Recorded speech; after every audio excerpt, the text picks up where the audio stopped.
Hai, selamat malam, salam sejahtera. Terima kasih karena bersama dengan saya sekali lagi di Nazilin Unity Channel. Malam ini, isu paling hangat membabitkan 3 orang pemimpin besar UMNO. Ini paling panas, memang paling panas dan paling panas. Tidak ada yang lebih panas daripada ini. Apabila penyelewengan proyek kapal perang LCS menghanguskan wang Malaysia berjumlah RM 890 juta, bosku. Bayangkan itu. 890 juta hangus. Hangus begitu sahaja. 3 orang pemimpin UMNO, 3 orang bekas pemimpin Malaysia harus menjawab ini. Siapa lagi kalau bukan Najib, Zahid, dan Hisamuddin Tun Hussein. Ini pendedahan yang paling hangat di media sosial dan juga di parlimen, sehingga parti pembangkang dan juga ahli-ahli parlimen daripada pembangkang, juga beberapa orang daripada kerajaan menggesa supaya dibuat satu sidang khas parlimen untuk membincangkan tentang khas usul berkaitan dengan kapal perang LCS yang telah menghanguskan wang sebanyak RM 890 juta. Najib, Zahid, dan Hisamuddin Tun Hussein harus menjawab dengan segera. Wajib jawab. Mengapa ini berlaku? Ikuti terus pendedahan ini. Jangan lupa tinggalkan komen Anda, tekan butang subscribe untuk mendapatkan terus isu-isu semasa daripada channel yang luar biasa ini. Jom kita tengok apa sebenarnya yang berlaku sehingga 890 juta ini hangus apabila penyelewengan proyek kapal perang LCS berlaku. Saya mengalu-alukan tumpuan masyarakat kepada nasib prajurit negara yang secara langsung berkait dengan dana awam. Isu ini lebih kritikal berbanding skandal-skandal lain kerana ia melibatkan pelbagai dimensi multidimensional seperti: pertama, penyelewengan dana rakyat untuk membina sistem pertahanan negara yang dianugerahkan terus kepada syarikat yang dikawal tabung amanah yang sepatutnya menjaga kebajikan prajurit.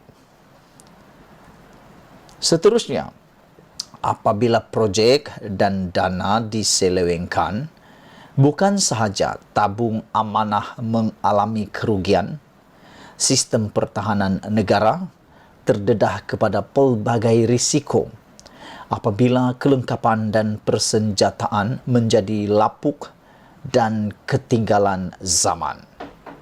Ini mendedahkan Malaysia kepada satu isu keselamatan yang amat serius.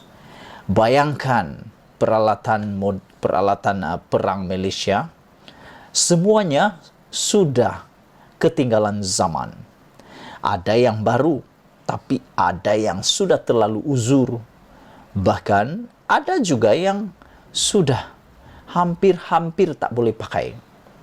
Ini menimbulkan masalah besar. Sudah menjadi lapuk, lagi ketinggalan zaman dibanding dengan negara-negara lain.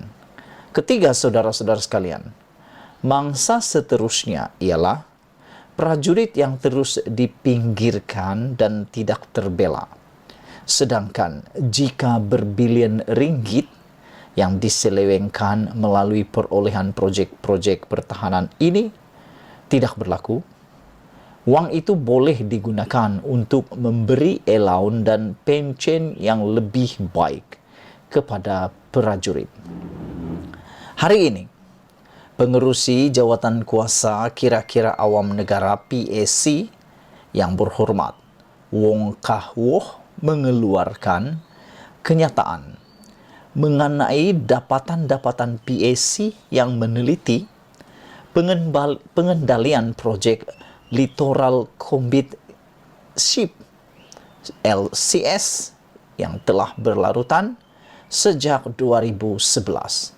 Bayangkan, perkara ini sudah bermula sejak 2011 lagi sehingga tahun 2022 ini. berapa puluh tahun sudah belum selesai. Untuk makluman orang ramai, proyek yang dianugerahkan secara terus dalam tahun 2011 telah menelan belanja sebanyak RM6 bilion setakat 2022. Tetapi satu kapal perang pun belum disiapkan.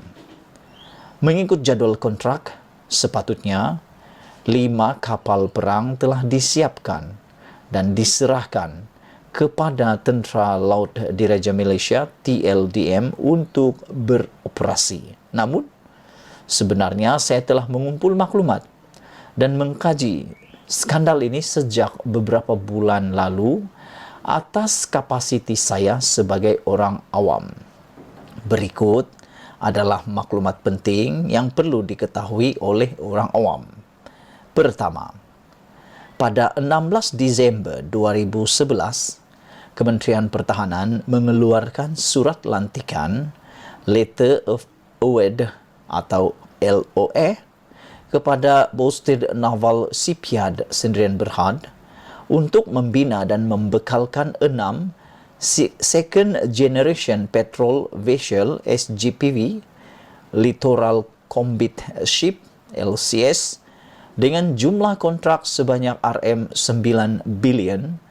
Menteri Pertahanan pada ketika itu yang bertanggung jawab menguruskan projek ini ialah Datuk Seri Ahmad Zahid Hamidi, Presiden UMNO sekarang.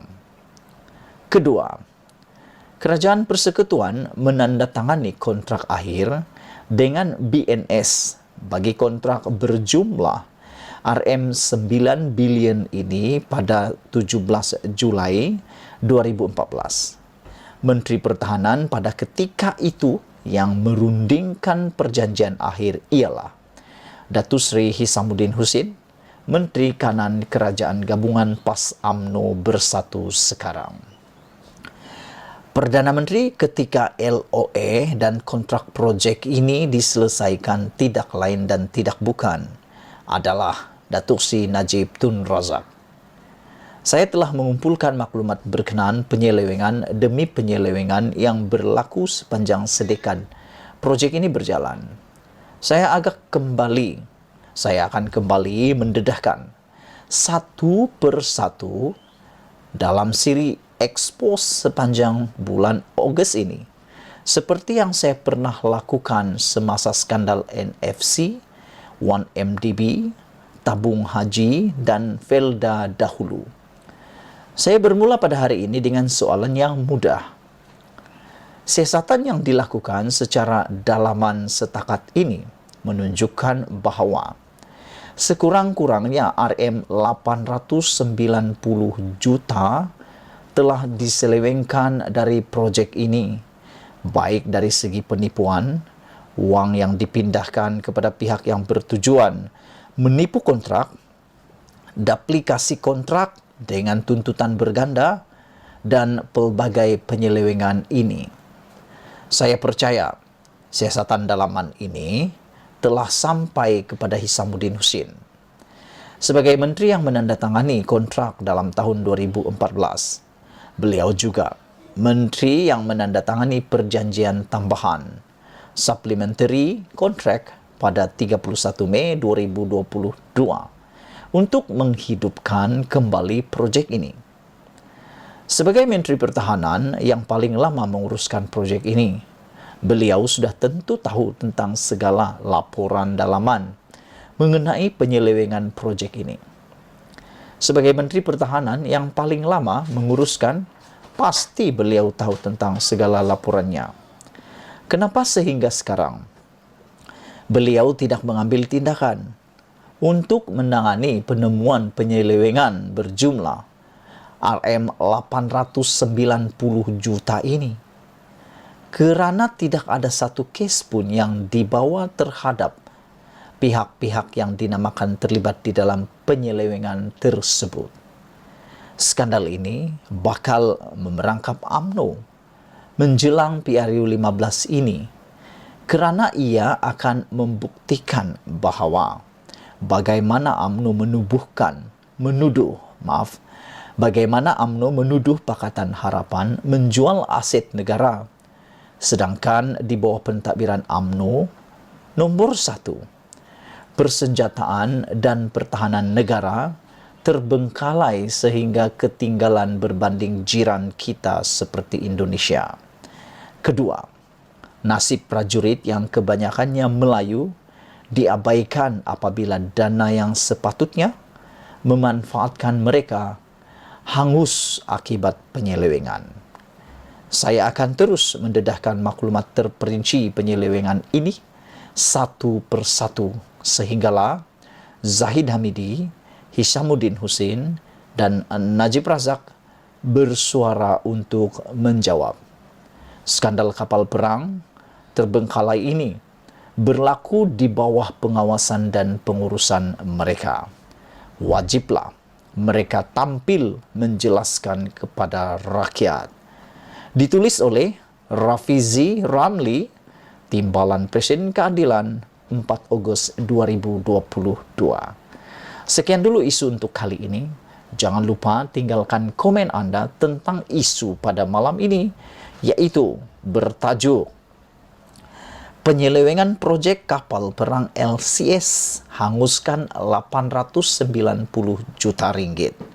Najib, Zahid dan Hishamuddin Hussein wajib jawab. Seperti biasa, kan Najib adalah Perdana Menteri Facebook yang selalu menjawab dengan tangkas, berani bergaya di Facebook. Adakah isu ini akan menjadi sebahagian daripada isu yang akan dijawab dengan segera? Ataupun isu ini akan mati dan tinggal begitu sahaja? Tapi janji Rafizi, beliau akan korek dedah sehinggalah mereka menjawab. Kita tunggu nanti. Malaysia kita punya, kita jaga sama-sama cintai Malaysiaku. Kita jumpa lagi. Bye-bye.